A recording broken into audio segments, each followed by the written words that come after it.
Assalamualaikum warahmatullahi wabarakatuh. Perkenalkan, saya Fitriana, NPM 2115 dari Prodi Kebidanan S1.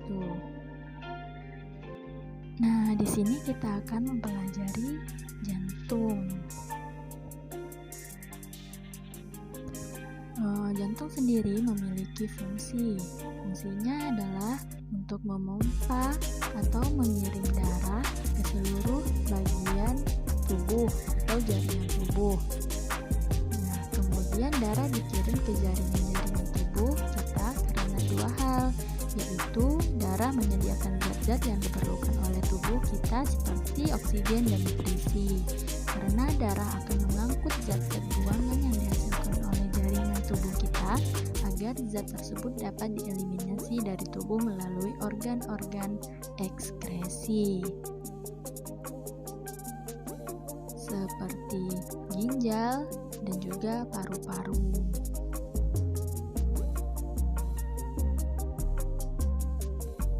Jantung kita melakukan fungsinya dengan cara menciptakan sebuah perbedaan tekanan.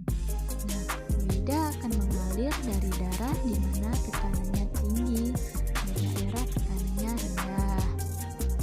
Selanjutnya ada pembuluh darah. Apa itu pembuluh darah? Pembuluh darah adalah bagian dari sistem peredaran darah yang mengangkut darah ke seluruh tubuh. Nah, sistem peredaran darah adalah sistem mengedarkan darah dari jantung hingga ke seluruh tubuh dan kembali lagi ke jantung.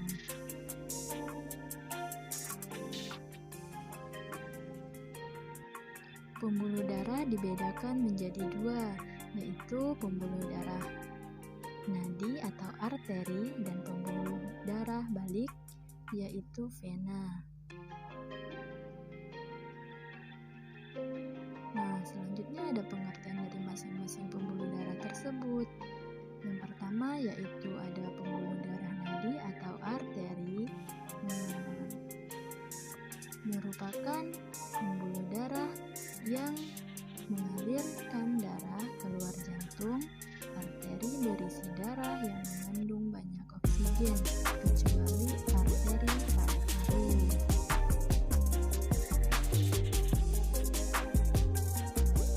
Yang kedua yaitu pembuluh balik atau vena, merupakan pembuluh yang mengalirkan darah masuk ke dalam jantung. Vena berisi darah yang mengandung sedikit oksigen, kecuali yang berasal dari paru-paru, seperti yang terlihat di gambar di samping. Ada arteri dan juga vena.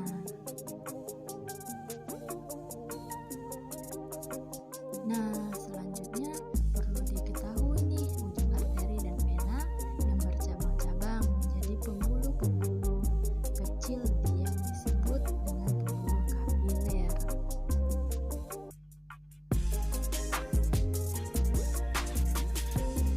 Pembuluh kapiler menghubungkan arteri dan vena dengan sel-sel tubuh, dan pembuluh kapiler sangat halus, berdinding tipis dan juga berpori.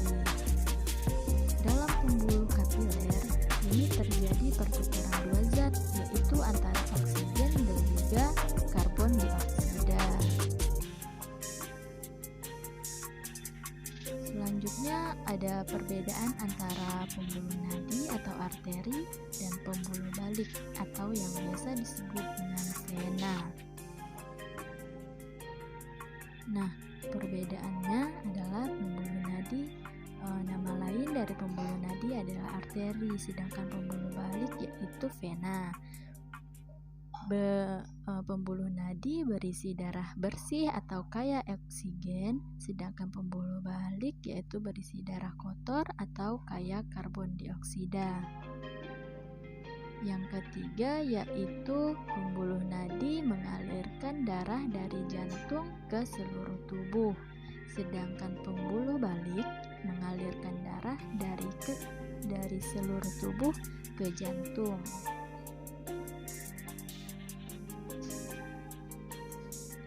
Nah, pembuluh nadi denyutnya terasa, sedangkan pembuluh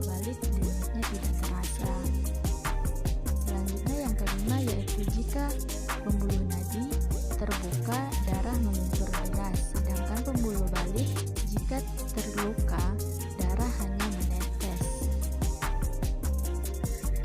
Yang keenam yaitu pembuluh nadi dinding pembuluh kuat, tebal, dan elastis, sedangkan pembuluh balik dinding pembuluh tipis dan tidak elastis. Selanjutnya yaitu pembuluh nadi. Pembuluh nadi letaknya agak ke dalam, tersembunyi dari permukaan tubuh, sedangkan pembuluh balik letaknya dekat permukaan tubuh dan tampak kebiru-biruan.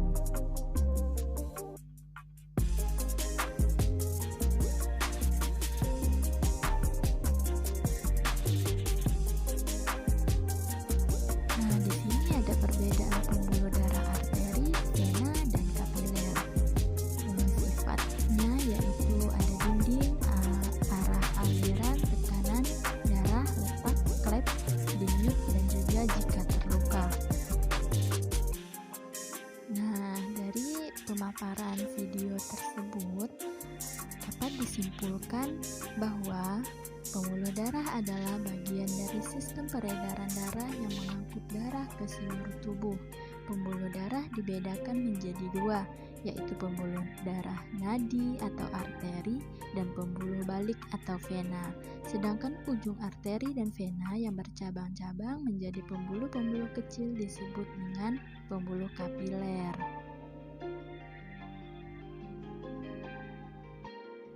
Nah, mungkin itu saja yang bisa saya sampaikan dan yang bisa saya jelaskan. Lebih kurangnya saya mohon maaf. Terima kasih. Wassalamualaikum warahmatullahi wabarakatuh.